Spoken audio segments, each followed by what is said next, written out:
Hi guys, it's Trevor Tolliver here and you're listening to the Blue Day podcast.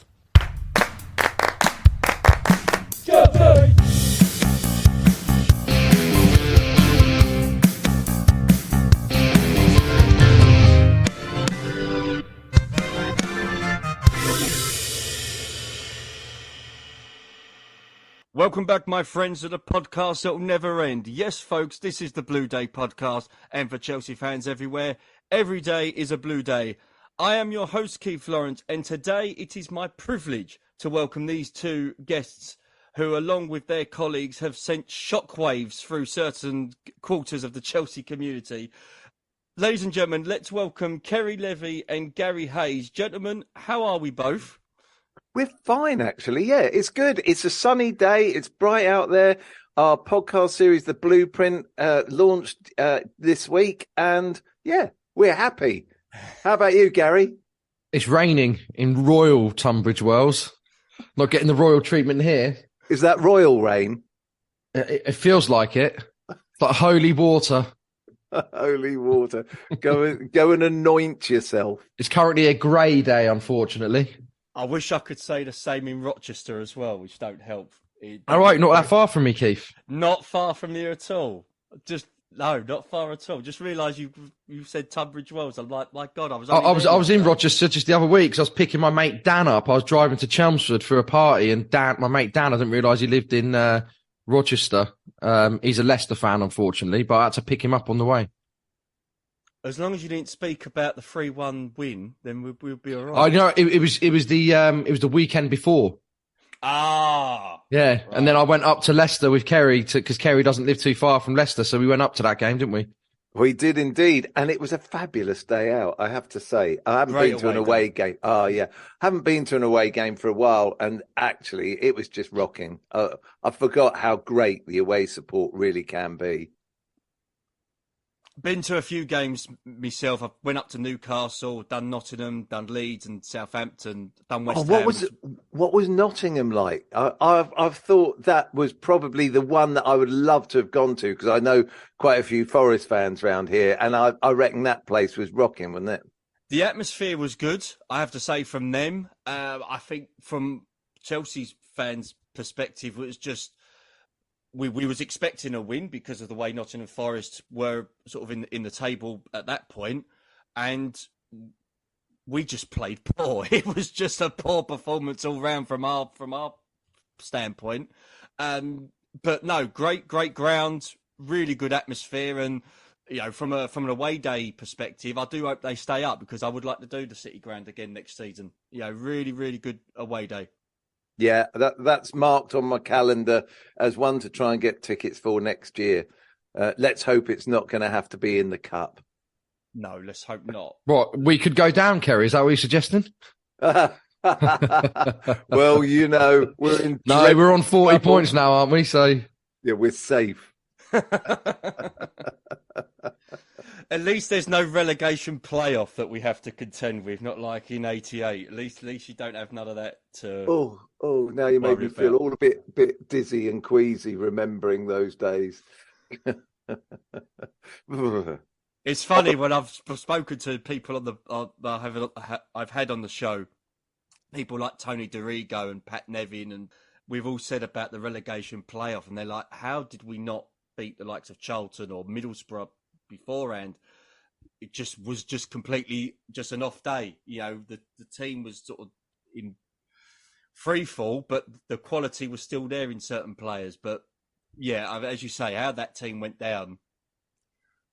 Oh, the 80s were a dark time, and especially for clothes and haircuts and Chelsea football problems. But I'm glad we've left them way in the distance. I really am. No need to get my crimpers out anymore. That's what everyone used to do, is crimp their hair.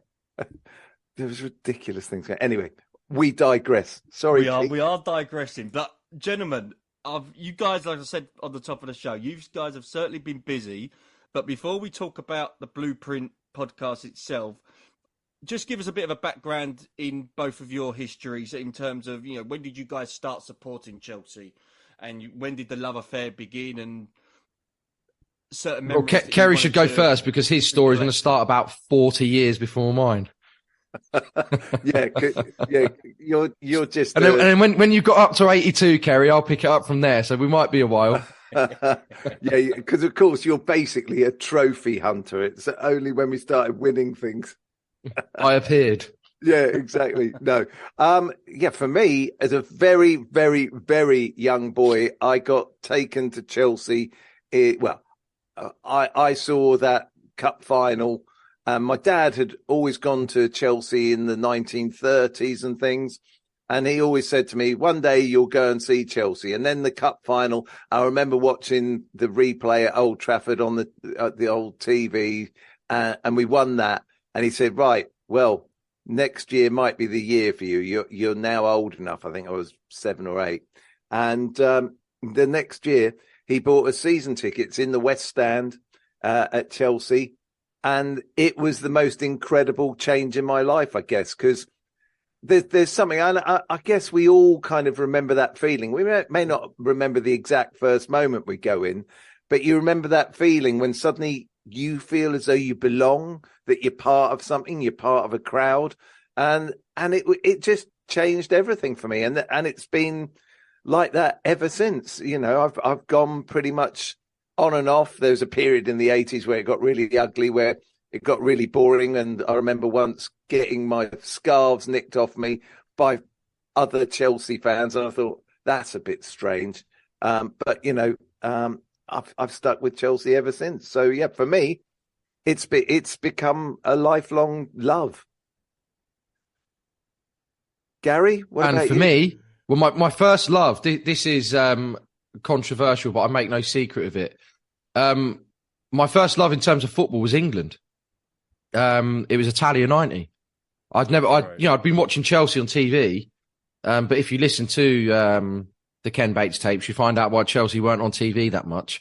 So Chelsea weren't ever on TV so much, and I'd fallen in love with football during Italia 90, but then after that, I was begging my dad to take me because I'm from a big family, and it's eight kids, and my mum and dad are just crazy. So there's 7 boys and 1 girl, and I'm number 5, and I've got 4 older brothers. And they had been to a couple of Chelsea games, but I wasn't that interested because I was like 7 years old. And then Italia 90 hit, and that just set it for me. And then I remember just begging my dad. I was like, "Can we go? Can we go? Can we go?" And then my first game was at the end of the 90-91 season on the back of Italia 90, and we played Liverpool. And it's funny you mentioned Forest just a moment ago, because the weekend before we'd been stuffed 7-0 at the City Ground by Forest, and we were driving.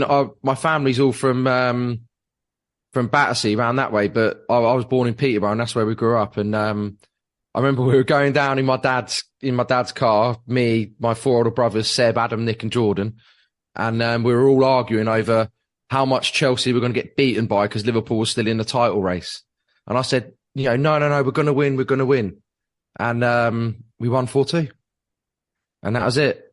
And I've still got the programme from that game because on the back of the programme, they just had the squad listed, but it had a box where you could tick if they played. That's it. And my dad ticked it to show who played, and it's still got my dad's handwriting on it. So in our family, that's a really precious bit of memorabilia, but I'm the one who's got it. I've kept it because it's my first game. Don't you think this? Sorry, Keith, just butting in. I was just thinking there is something quite interesting that the fact that both of us respond to football by having seen something major on TV. Like with me, it's the cup final. With you, it's Italia 90, which actually for me, friends of mine still talk about the days when I used to live in a 1-bedroom flat, and those were the days where I think we once had 36 people in my front room watching game by game. Everyone would turn. It was like being in a football ground. But TV has that power to just engage with you, and it's much harder to do now to actually then go, oh well, I want to go and see this team. Tickets are like gold dust on the whole for big clubs, and I think that's a dreadful shame, because I remember the days you could turn up at Chelsea and get a ticket on the day. Yeah. That didn't mean it would be empty. It would still be absolutely full. Well, we used to go in through Bovril Gate into the shed. And Absolutely. it didn't happen that day, but we ended up having memberships, and then we got some season tickets, and we'd go through the Bovril gate, and sometimes the guy on the turnstile go on, just jump over, because he'd see my dad turn up with all these boys, and he would just say, "Oh, go on, jump over, it's all right," and he'd make my dad pay, but everyone else would jump over. But it was funny because we remember it so well because we used to drive down and we'd see hitchhikers on the A1. And my dad would pick them up. You know, we're like, "Should we pick them up, boys?" And we're like, "Yeah, go on, Dad, do it." And this one time we picked this guy up, and I remember he had this long, you ever seen Lockstock? And there's that guy in it, Plank, who the long ginger hair. This guy I remember seeing Lockstock years later, and I was like, I swear that we picked that guy up as a hitchhiker. And this guy, we picked him up at Yaxley, Ceri, at Norman's Cross, right? Yep. Which, if you drive on the A1 a lot, you'll know what we're talking about. And it used to be just a roundabout. Now it's like a flyover and an underpass. And so we picked him up, and my dad was like, "Oh, where are you going?" He goes, "Oh, I'm going to London." We go on, get in. He goes, "I've got my boys in the back." So because we were in a van, and he gets in, he's like, "Oh, all right, boys," and we're all chatting, and we've all got our Chelsea scarves on and everything, and we're driving about 20 minutes, and we're chatting and stuff. And then no one thought of to ask, and I just went, "So who do you support then?" And he went, "Arsenal." And the car just went, and we're just driving, and after about 10 seconds, my dad went, "I think you need to get out." And the guy was like, "Really?" And we all started laughing. We went, No, it's all right, it's all right. And he's like, "Oh God, thank God." And we were all like winding him up down to London. And then we, remember we dropped, I don't know why my dad did this detour, but we dropped him off at Holloway Road. And, so we used to do, it was amazing. But then what we did is, he used to take us on the tour, the detour around Buckingham Palace and all that, so we could see the sights. And we'd do it every week. And then, but we used to park over at Parsons Green. And just by chance, we found a road called Peterborough Road. And we were like, "It's our destiny. We must park here every week." So we used to park on Peterborough Road at Parsons Green. And then, on the back, because it's all on the back of Italian 90, I was like in love with Roger Miller. Roger Miller was my hero. He was, one of the non-English players. And I remember we used to walk across this dirt courtyard that had a pitch on it. And I was like, "It's the Cameroon pitch, it's the Cameroon pitch." So we used to bring our ball and play on it before we'd go to the game and stuff. Yeah, I loved those days. It's amazing. How big was your car, for God's sake? Well, it was a van. It was a... But yeah, there was 4 of us in the back. There's Adam, Nick, Jordan and me in the back, and Seb being the eldest up front with my dad. Oh my God, Brilliant. that's fantastic. I love it. That's brilliant. Good old days, they were. But yeah, I used to love going with my dad and my brothers and stuff. And my oldest brother, Seb, he thinks he knows his stuff. If he's says watching that or listening. He will be, no doubt, because he's waiting for the credit, because he says that he taught you everything you know about Chelsea. Yeah, everything I know that I shouldn't know, right? So basically, to bring it right up to the blueprint, this was the inspiration for the blueprint. I remember I had this epiphany, like this premonition. I was in the car, and we'd just been given a Game Boy by my aunt, and for Christmas, and we were all arguing over who could play with it. And it was amazing because we always used to leave games early, but my dad was always worried about, me, little 8-year-old me, getting caught up if there's any trouble and stuff. So we used to leave early, and then we'd get over to Parsons Green. I remember we'd get in the car just in time for Sports Report. So the music would come on, and you'd hear that amazing music come on, and we'd hear all the results coming in. But then we went to visit my aunt, Elaine, my dad's sister. She used to work on the Underground. So we called in, and we saw her. I wasn't aware of what the tube was and stuff, but we called in. What's this weird place we were at? And it was Christmas, and she gave us a Game Boy for Christmas, but we all had to share it. So I remember we were all fighting in the back, and I got really angry with Seb. And I just I remember being a bit serene. I just thought, and he was there quizzing me on Chelsea stuff. And I remember thinking, one day I'm going to prove that I know more about Chelsea than you. And here I am as a 40-year-old, still holding a grudge against my older brother, waking up every morning going, "I'm going to do the blueprint, and I'm going to show him. Show him." So how far away are you from knowing more than your brother now? I've long surpassed him, but he's still there in the back of my mind, doubting me. Fantastic. Seb, I think we need a question off. We need to get them together. Well, I've already done one with my brother Jordan's son, Harry. My nephew was like, I know more about Chelsea than you. And I went, I do this for a living. Of course you don't. And he went, yeah, but everything from 2022 to 2023, I know more. 1 year. I think it was like 1 week. One week in Chelsea, I know more. To be fair, he is only 14. Well, I put him in his place. Teach him young. Sorry, Keith. No. Sorry, when we get chatting, it's in back. Keith, why don't you tell us, Keith, about how you got into Chelsea? I'd like to know more. Okay, right. It was around 96-97 season. Cut a long story short, my favourite auntie was a Chelsea fan.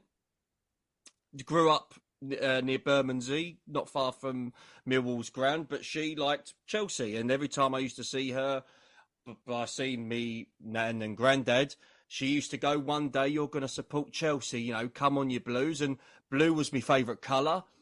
And my first kit, I've still got it to this day, it's wrapped up in my memorabilia collection, was my first kit, which was the 97-98 kit with the autoglass with the white collar. Still got the shorts, socks, obviously I haven't got, but yeah, that's how it started. And then sort of became a Chelsea fan through there. And then once I got to secondary school, then sort of the buzz really got in there. So around 2000, 2001, then became an avid Chelsea supporter since then. I love that. So you came along at the right time. So basically your podcast being Blue Day, because this is what I always say about the song Blue Day. You know, my dad we were brought up as kids because, you know, Sky TV and the football like it is now wasn't like that in the late 80s and early 90s. And we were brought up on two videos. One was the official history of Chelsea, which was narrated by Gerald Sinstad, the old commentator. But it only went up to 1989 because that's when the video got released. And I've got it in my little collection over there. And then the other video was a video called 6 Memorable Matches. And it was just 6 matches at random of Chelsea, you know, playing Man United in like 1967, I think it was, and we beat them 3-2. And then there's one against Newcastle, we beat them 5-0. Then there's the Sheffield Wednesday game in the League Cup with the 4-0 Hillsborough. And so we used to watch those videos religiously. And that's how I got my Chelsea knowledge, from watching Gerald Sinstad do that documentary from 1905 up to night. And I used to love that. I don't know whether they did it deliberately, but the videos were bang on 90 minutes. And I was like, it's like watching a football game. So what I would do is, even if I was watching it by myself with my brothers, I'd get to 45 minutes and I'd pause it for 15 minutes, go have a drink and do something as if it was half time, and then watch the rest of it. But part of that was Blue is the Colour. So that was my dad's song as he was growing up. So Blue Day, I always say Blue Day is our generation's, Keith. Our generation is our Blue is the Colour, right? That's right. Yeah, I would say that. Probably a little bit different to the 94 Cup final song, who I've spoken to a couple of players that were part of that. They hated it. They absolutely hated it. But no, Blue Day for me, it's a great song. And it was part of that era that Chelsea was starting to push through the barrier a little bit, you know, from the 80s of going up in 84, then coming back down and having the dark days of the hooliganism, to then for the 90s bringing in Ruud Gullit and the likes of Vialli, Di Matteo and Zola. You're like, Christ. And then winning the FA Cup, it just propelled the club to new heights. And yeah, you know, the Blue Day song, superb. And I have to say, even your rendition, you know, the new version, so to speak, of the Blue Day song, part of you know, the blueprint, just superb. I've listened to a little bit of it, but you know, really, really nice touch how that all came about. And in terms of the Blueprint podcast as well, you sort of, you know, gave us a little bit of an insight into your thinking behind it. But how did it all come together in terms of getting it all prepared and getting it out there for the likes of myself and others to listen to? Well, it's been an 8-year journey. So I'll just sort of say it in a nutshell quickly, and then I'll pass over to Kerry for him to finish the rest of it off. But I had this idea. So my background is I worked for Chelsea for a long time. I still write for them now for the programme. And I'd left Chelsea by this point, and I was working with CNN and others, and I was getting a bit tired of it. And then I got this Spurs fan, of all people, invited me onto a podcast that his company runs called The Chelsea. And I met this really, really lovely guy called Andy Saunders. And he introduced me to a guy called Kerry. Not quite the truth. And anyway, and we just got chatting, and Kerry and I would always chat on the phone and stuff. And I kept going on as a guest. And then Kerry told me more about what he does. And Kerry makes documentaries. And he said, I said, look, I want to move into this. I want to start doing that because, I'm not a journalist. I'm a football writer, but I do features, and it's the way the media's going is changing, and the stuff I do, I feel like I'm going to get marginalised and pushed out. I can't really do it. And then Kerry said, look, I did this documentary called Bananas about the band Gorillaz. And I had this idea about Chelsea for about 7 or 8 months before. And, I wanted to make it all about Chelsea versus Barcelona and that modern rivalry. So anyway, I watched Bananas, and I really recommend it if anyone just likes music, and just especially because it's with Gorillaz, that are a band that are so different to Blur, and they've done these amazing things, right? And I watched it, and it starts from the inception of Gorillaz, and Damon's in the video, and he's flicking a cigarette into it. Kerry's heard this story now loads of times, but he's flicking a cigarette into his mouth, and he can't do it. And then at the very end of the doc, they've done all this incredible stuff, and they've got Dennis Hopper on stage in America, and they're just going wild. And then Damon at the end, they're in the airport, and he gets a cigarette and he flicks it in his mouth and he catches it. And the look of delight on his face, he looks right in the camera and he says, "It took me 7 years to learn that." And I was just like, this is amazing, because what I love about the documentaries I love are the ones that whole cliche concept of show don't tell. And what Kerry had done in this documentary was there was no subtitles, there was no idea of time or narrative. It was just, you're just following the story, so you don't know where you are, time and place, because it's not important. What's important is what you're seeing in front of you, right? And I just love the fact that he had told this 7-year story in about 120 minutes or whatever it is, and then he bookended it so well with this little subtle cigarette. And I was just like, he's doing the stuff I want to do. So then I called him and I said, we need to have a chat. So we sat down in Old Street in this really lovely coffee shop where they were roasting the coffee around us. And had all these amazing aromas and whatnot. And I had this amazing coffee. Kerry had a boring mint tea. And fresh though, darling, fresh. And we just spoke about it. And then Kerry said to me, he went, this story's bigger than Barcelona. We should do something different. We should do it about Chelsea, modern Chelsea and whatnot. And then we developed it. And then it became the story we just sort of flushed it out, and we said, well, what is Chelsea's modern story? Everything up to this point has been spoken about so well by other people who are, better educated than me to tell that story, more informed than me. And I just thought, well, but I can do 92 to 2012. I feel like that's something that I'm qualified to do. So we sat down, thrashed out what the narrative arc was, but we didn't want to stick to just doing this as a chronological story, of that. And then this happened. Oh, and that happened. And Chelsea won this. And then we just thought, no, let's get deep in it and really pull it apart and show what Chelsea were doing to football, what Chelsea were doing culturally, but then what Chelsea were doing internally as well. So here we are now, 180 interviews later, on and off the record. We've spoken to club executives, former players, former coaches, people from the tea room, people from behind the scenes that have never spoken publicly before because they've never had a platform to do so. And we're just building this whole idea of what Chelsea is. And the hope is that what it will do is it will resonate with Chelsea fans, because they will hear this stuff about the club they support and they will be able to associate themselves with this whole culture of it. But then equally, for a normal football fan and for Chelsea fans, they'll learn things about football and new revelations that people weren't aware of, and just really what the role Chelsea played with modern football. But the key to it is understanding that it's not just about 2003 when Roman Abramovich came in.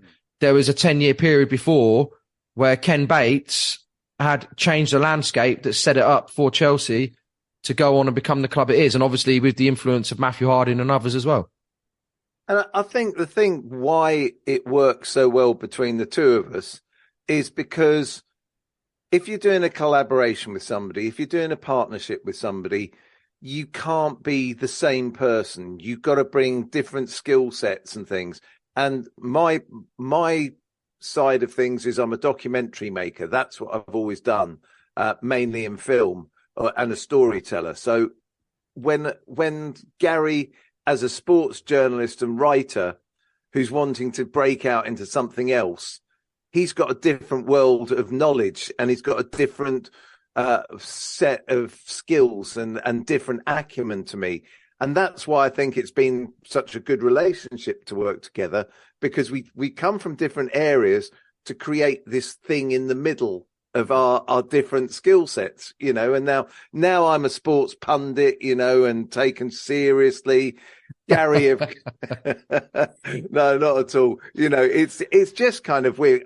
For me, I've always loved sport. You know, Chelsea, of course, is my greatest love, but I've always loved sport. So being able to, I'd never even thought about trying to get into the sports world, as it were, to work and tell stories and find a way in, because it's so hard. But with Garry, he took me into a whole world in a different way that I never thought was going to be possible in that kind of respect. You know, I'd had moments. I presented Chelsea TV for a year, which was interesting. But in those days, you weren't even allowed to talk to the players. I think the only person we were allowed to talk to was Antonio Pintus, who was the fitness trainer. That's right. And that was about as close as we got. And we were allowed to go and see him when the players had just left the training ground. So there was a real different sort of approach to things like that. But yeah, no, Garry has been instrumental in getting me involved in a world. And I think we've learned things off each other. And out of that has come this sort of marriage that has created the blueprint. And I do think what we're doing is something that's never really been done, especially in this country, ever before.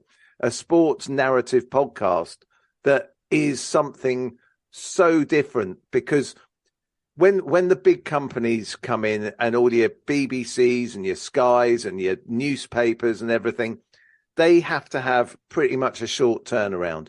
They don't do labours of love. And what this does is, this is a project that's been built, thought about and created by two deeply almost sports religious Chelsea fans, if you know what I mean. We love Chelsea, but we want to tell an unbiased point of how Chelsea became the behemoth it's become today. And I think we've done that by speaking to so many people. And you couldn't have done that in a big company. Yeah, you might have got easier access to people, but I don't think you'd have got the same kind of questioning, the same kind of discussions that we've had with our guests, because I think most of our guests realize, hey, these guys are professional. They do this for a living. This is what they love to do, but they're also Chelsea fans. And the amount of times people go, oh yeah, no one's ever asked me that before, because we're looking at things differently. It's not surface content. And consequently, you're getting incredible insight into things. You find yourself almost being, inside the dressing room at great moments in Chelsea history in a way that I don't think I've heard come across really in the past at all. So yeah, that's how it all came into being. And, you know, now we're putting it out there, and it's working. It's working, definitely. And I have to say, for the first episode that has come out, this week, has caused a bit of a stir. Your first guest was none other than a certain Ken Bates. I mean, that must have been a huge experience to interview him, because I know from certain people that he doesn't trust a lot of people within the media. He don't do many interviews nowadays, or even back past when he was at Chelsea. But how did this fantastic opportunity come about for you guys? Well, yeah, I should pass this to Garry, because Garry persevered and actually had to win his trust. So yeah, Garry, if you'd like to explain that. Yeah, well, what we've done is, and what we're keen to stress to people is that what you hear with the Ken Bates tapes is that's not the style of the Blueprint. The Blueprint is a narrative podcast. It is narrative storytelling. So you'll hear an array of voices throughout every episode. But what we did is we wanted to whet the appetite with fans so they could get an idea of just how we're trying to do this, and also the sort of content they're going to get, in that we know Chelsea. And when I say this, I'm talking about us as well, is that you think you know Chelsea. Well, you don't. And that's not saying that we know it. That's to say for anyone. It's like, you think you know Chelsea, well, you don't, because we've just learned so much on the way that we're just learning every day as we go. And even on the back of releasing the stuff with Ken, we were on the phone all day learning new stuff. And, with other people speaking to us going, oh, look, can we be involved in this now? Which is great. But what happened with Ken was we agreed with him. Part of the agreement is that we would do the interview with him and we would put it into the documentary in the way that we want to put it in, but we would release the full interview as well. And we were happy to do that, because the one thing we want to do is that there's so many great interviews, not only with just Ken, but with Glenn Hoddle and others, right up to 2012, that Ceri and I spoke, and we just said, look, a lot of this, because we're not making episodes 4 hours long, they're going to be an hour long, at tops. And we're doing 8 episodes, and we're like, we've got nearly 1,000 hours of interviews here. We're not going to put every single interview out, but the key ones like Glenn Hoddle and others, we just said, look, let's do this where we put them out post-series. So we've launched with the Ken Bates tapes, then we go into the 8-part narrative series, and then on the back of that, we will release the full interviews for the ones that are the most important, that fans are really going to want to hear and get that insight, because there'll be so much more that they learn that isn't part of the overall narrative, right? So we did that with Ken, but we'd been trying to get hold of him, and like I say, my background of working with Chelsea is we got a few people to speak to him on our behalf, and then fortunately, someone who's been a guardian angel of the Blueprint is a guy called Mike Canaris, and Mike wrote the song Blue Day. That's right. And we spoke to Mike, and then he's been incredible with us. Loved what we were doing, really bought into it, and he's a Chelsea fan. And then he was the one who had the suggestion about the music and whatnot, and then it led to him doing it for us, and that we licensed it off him. But Mike, amongst everyone else, spoke to Ken on our behalf and said, look, these are good guys. They're trying to do something different here, Ken, and we think you should really speak to them. So I was on holiday in Centre Parks and in Woburn, and I was down, around the cabins and all that all week, and I had no phone service, which was good, so I wasn't bothered, because I was like, I'm on holiday, I'm trying to get a break.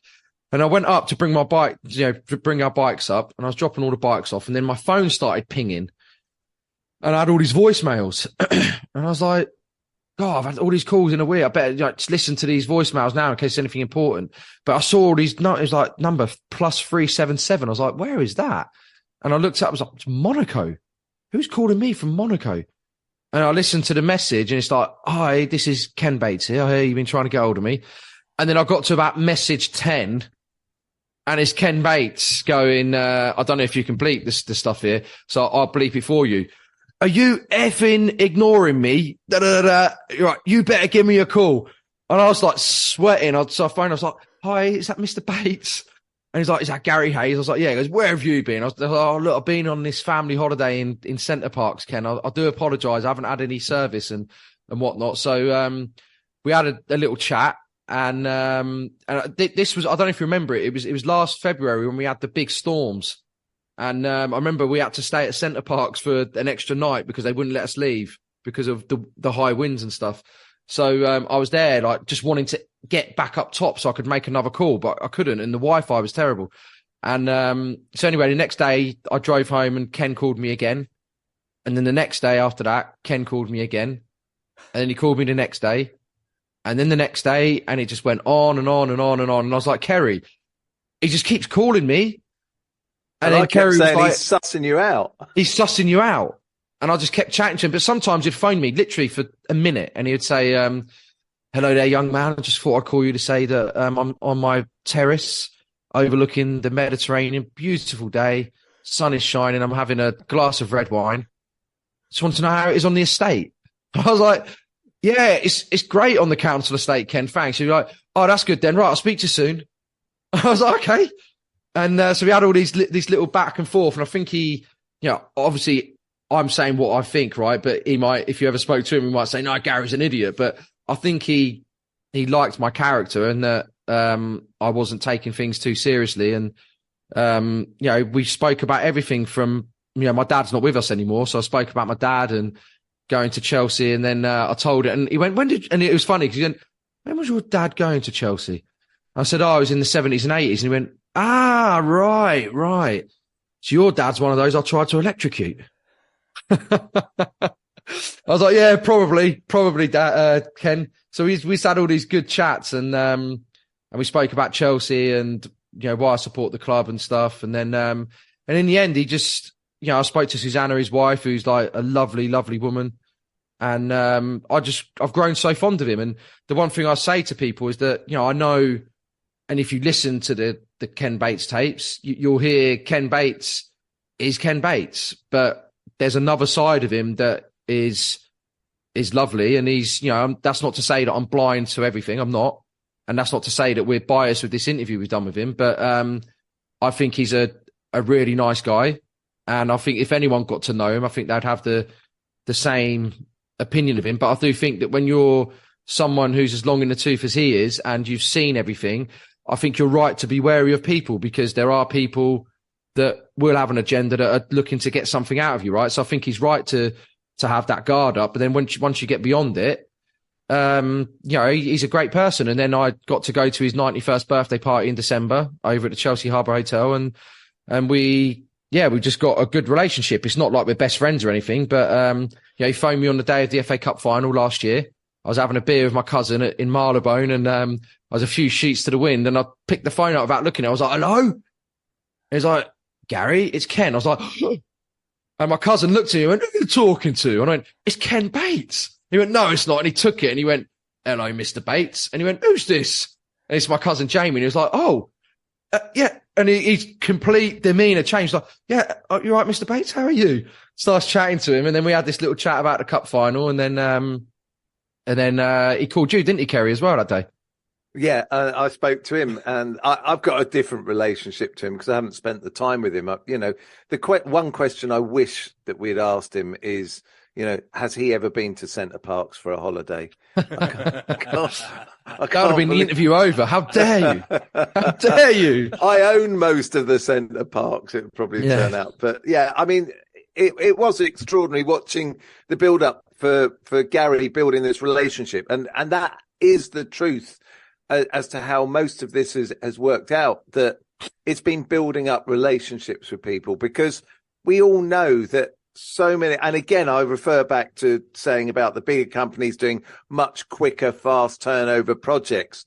And it's like when you look online, everything is about the sensational headline, the sensational news, the scurrilous story, as opposed to the more in-depth long read that you get from certain top journalists. And you go, okay, you've put some time and effort into that. Well, we've put 7 years worth of effort into this, 8 years actually. And I think it will pay off because we haven't gone for the scurrilous. We've gone for the stories. And as much as Ken says, there will be other people that will have conflicting views on that later on in the series. And that's fine. We're not making a judgment call on any of this. We are presenting a story and people can make their own minds up. And if you ask me what I think about certain people or certain things, I probably won't say, because it's not about my opinion. It's not really about Gary's opinion either.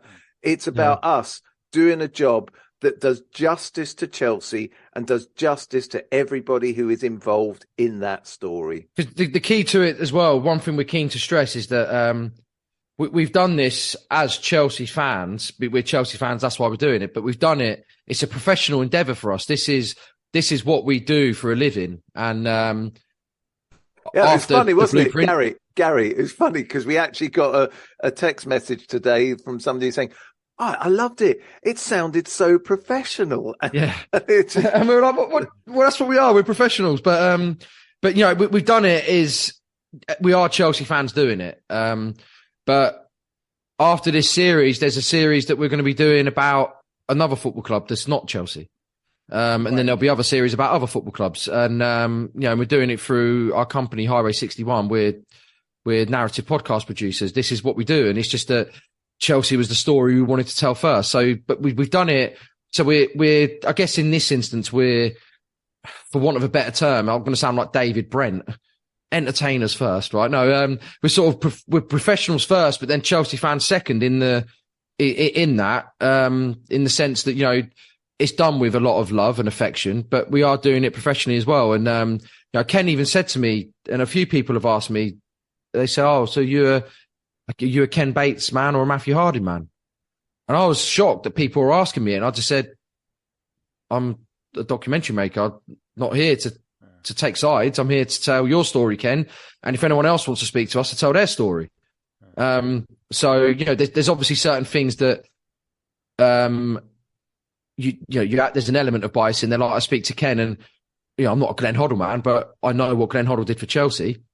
But then I know even more so by the people we've spoken to about the stuff Glenn did that still isn't in the public domain, that, when Ken was a bit nasty with Glenn, I was defending him in the interview, obviously playing devil's advocate in the role as you're doing the interview, but also just saying, come on, you've got to, I know there's stuff that goes on between them, but my view is Glenn did incredible stuff for Chelsea. And so there's an element of bias there, but we're not coming into this, and we're keen to stress the stuff about the Ken, we're talking about Ken Bates, the Ken and Matthew Harding.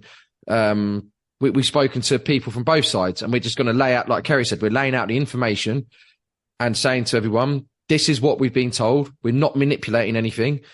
And you make your mind up. And if you want to sit on the fence of it and just go, wow, this was crazy. We just had two incredible people at the helm at Chelsea that were trying to do, it's what we always say about politics, is that Kerry and I are on different sides of the political spectrum, but we get along and we can talk about it properly. And we always say that we want to achieve the same thing. We just believe in a different way of getting there.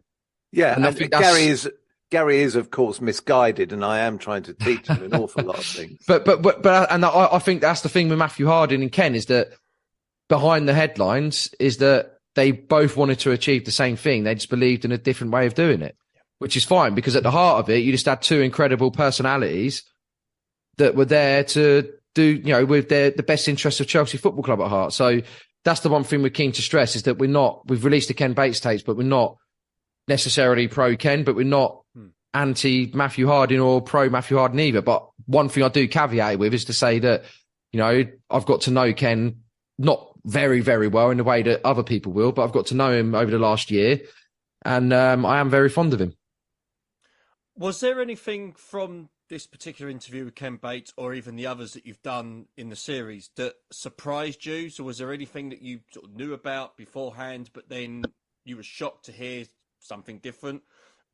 What was sort of something that... That's almost every interview, isn't it, Kerry? Yeah, absolutely. That's the thing. That's what I was alluding to earlier. The fact that because I think we're open and honest and people can see that we are trying to tell stories, I think people have relaxed with us, and we've created an environment where they can tell stories that have never been heard about their reaction to things, about things that happened. And again, it's more insight into the club and it's not scandalous. Nothing that we're doing is trying to be that kind of tabloid journalism. So it's proper in-depth documentary making, and our subjects have relaxed and told us things. And for a lot of them, once they finish playing, people, apart from the dinners they do and talks and things, and they might tell a few stories.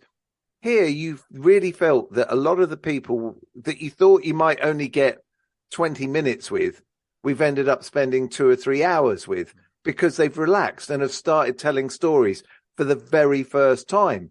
And weirdly, what happens usually in those cases is once they've told them, other people start asking them for the same stories.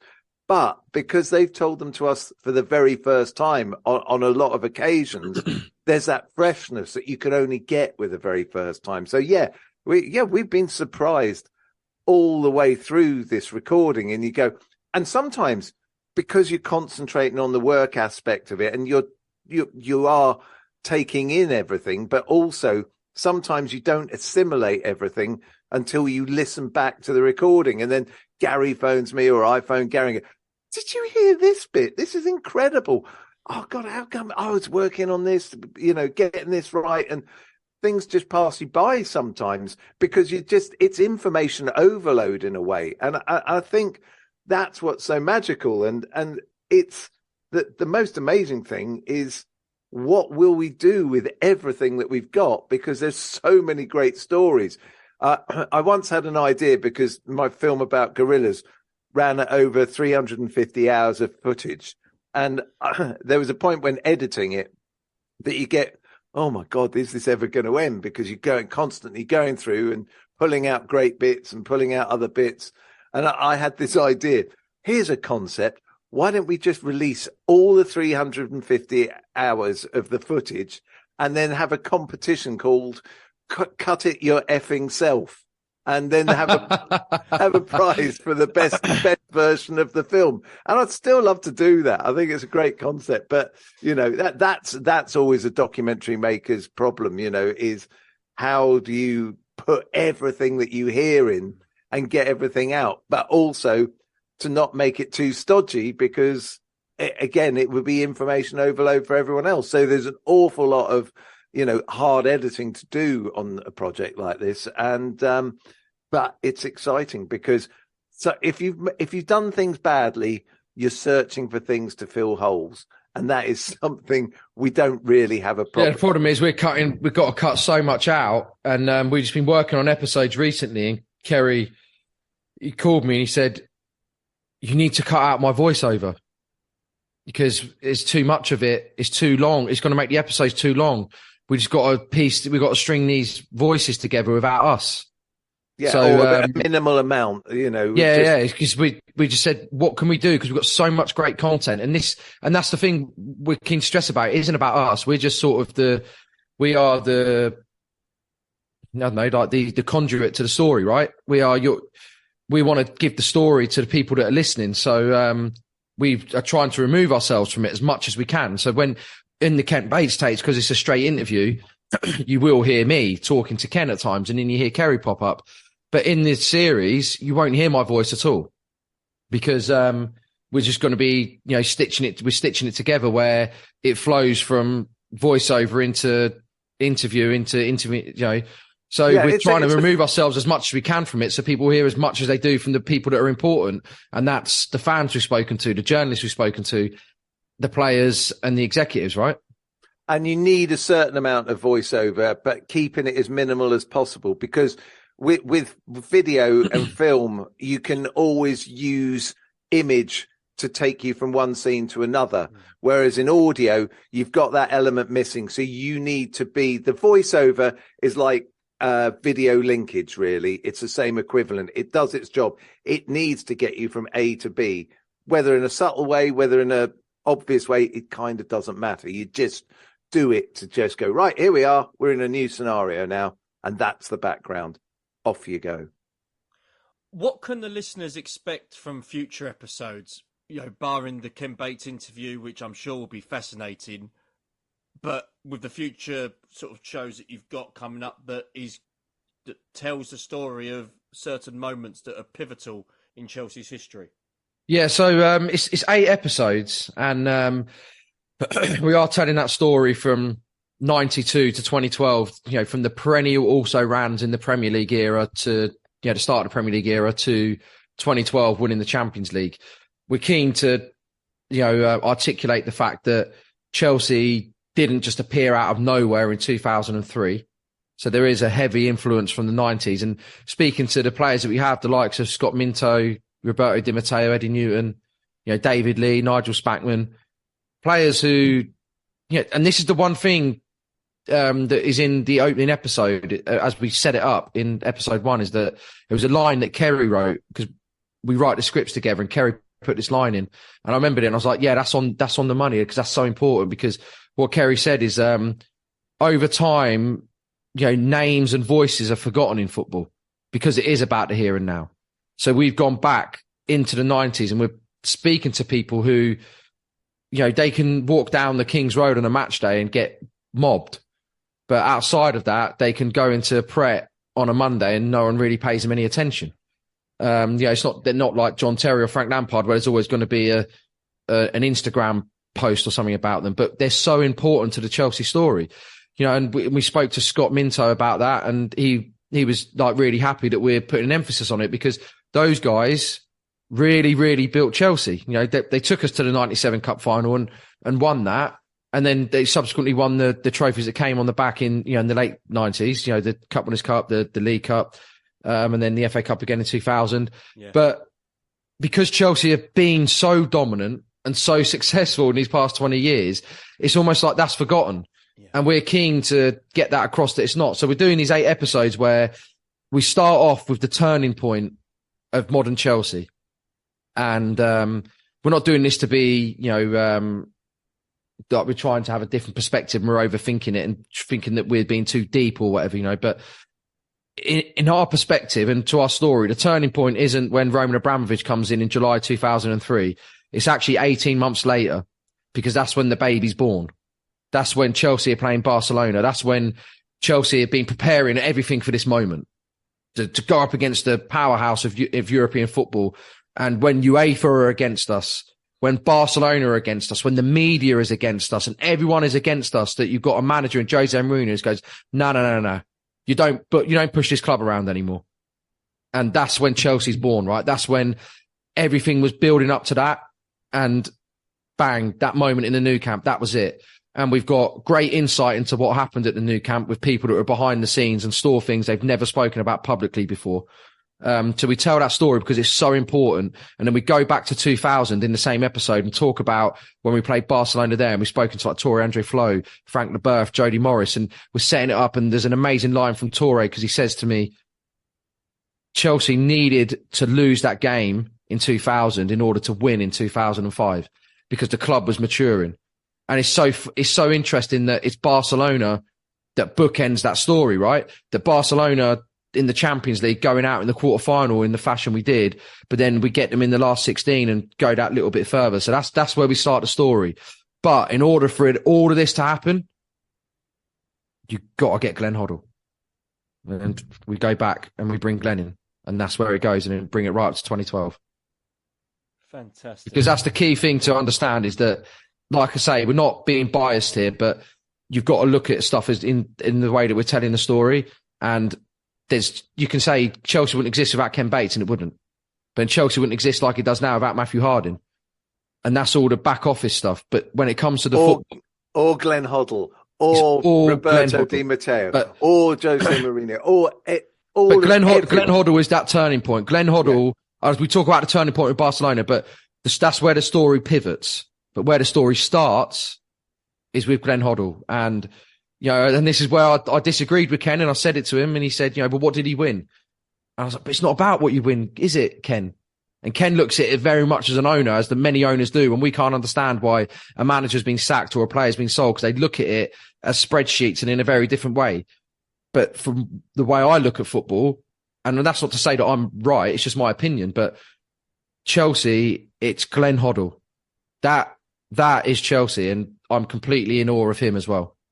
And and the last point on this is that everybody who is in this series, and also all the other people who aren't in the series, every single one of them has created this modern Chelsea, and the way that we changed football with how we are is down to every single person who has worked for, worked with, worked in Chelsea. Footballer, boardroom member, person behind the staff, and everyone has had a role to play in modern Chelsea. And we're hoping that people see that we are just trying to tell that story. Was there anything that you wanted to cover in the series but was unable to? There's stuff that's come up that we just thought we don't want to go there, because that puts us in. It's tempting to do certain things, but we just think that it's going to put us in a place that we don't want to be, because we're not about that. So what we've had to say to people is, because that's what we say, we're talking to, hopefully in a couple of weeks, someone incredibly influential at Chelsea. And the one thing that we've said to that person is, look, we're not looking for scandal. We don't want, you don't want to be a controversial sort of... Yeah, it's not like we're avoiding controversy, not to cause controversy, because we know there's stuff in there that will. Ken Bates says in the interview with us, I regret naming the Matthew Harding stand the Matthew Harding stand. And that's a really powerful thing, but we leave it in there because that's Ken's words and that's articulating something about that period. But there's certain things that have come from other interviews that we just thought, that's too scurrilous. It's not about the football. It's not about the running of the club. That's just the page 3 headline, but we're not interested in that. So we've had to leave stuff out, not because we're not out to offend anyone, but equally we're not out to protect anyone in the way of, we don't want to say that in case someone gets upset. We just want to tell an honest story. So we've seen stuff in front of us where we just thought we could go down that route, but we don't want to because we're not about that. So there's certain bits like that. But generally speaking, when we've tried to get the insight for the story that we're telling, I think we've by and large got it, haven't we, Kerry?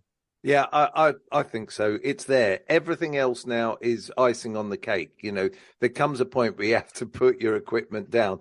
And on the last point which comes out of the first point, that cigarette trick through gorillas, when he did that last flick of the cigarette, I just went, thank you, I've got my ending. And I stopped filming from that moment. And sometimes you just have to realize when it's the end of that and you're done. And that's how life is. And that's what's happened with us. Yeah. What does the future hold for you guys in terms of the podcast and in terms of the series? Are you looking to maybe do other little mini episodes in terms of, what could be the fallout of something? Is there any potential plans going forward with all this?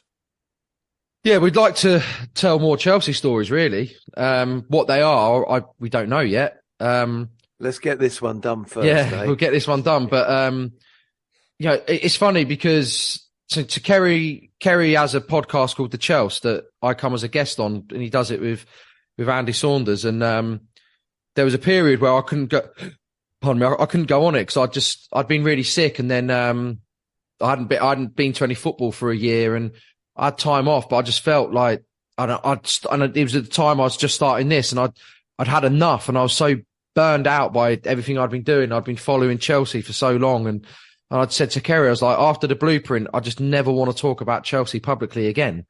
But now we're nearly finishing this. I'm just like, there's more I want to do. There's more I want to do because again, I am professional. Well, I try to be a professional. But I just can't escape Chelsea. It's there. I just can't escape it. I know how that feels from a personal point, but last question in terms of obviously you guys and what your plans going forward. If anybody is listening to this that wants to get in touch with you guys or wants to sort of be part of this project, how can they go about it? How can they sort of reach out to you guys or how can they sort of find you on social media? How would they be able to go about it? Well, it's easy. We're pretty visible on Twitter. I'm at Ceri Levy, CERI LEVY. Garry is at Garry Hayes, 2 R's in Garry, HAYES. We're there. If you've got something that needs to be said or whatever, or you just want to know more, what have you, follow us. Get in touch, whatever we are about. And of course, you do the Blueprint Pod, Idem. Yeah. So, if you go to Blueprint_pod on Twitter or Instagram as well. And, if you do need Kerry for anything, just dial 999 and he'll be available. I am the fourth emergency service. And of course, if Garry gets in touch, call 911. Because I will be in America, probably. Yeah, exactly. Well, gentlemen, it's been superb to have you on the show and to discuss the Blueprint Pod and discuss, obviously, your memories. So I appreciate your time on the show and hopefully we'll see you guys further down the road. And again, good luck with the series and congratulations on everything in terms of the achievements and the plaudits that you're getting with the Blueprint Pod as well. Thanks very much, Keith. It's been Thanks for having us on, absolute Keith, and pleasure. thanks for listening. Yeah.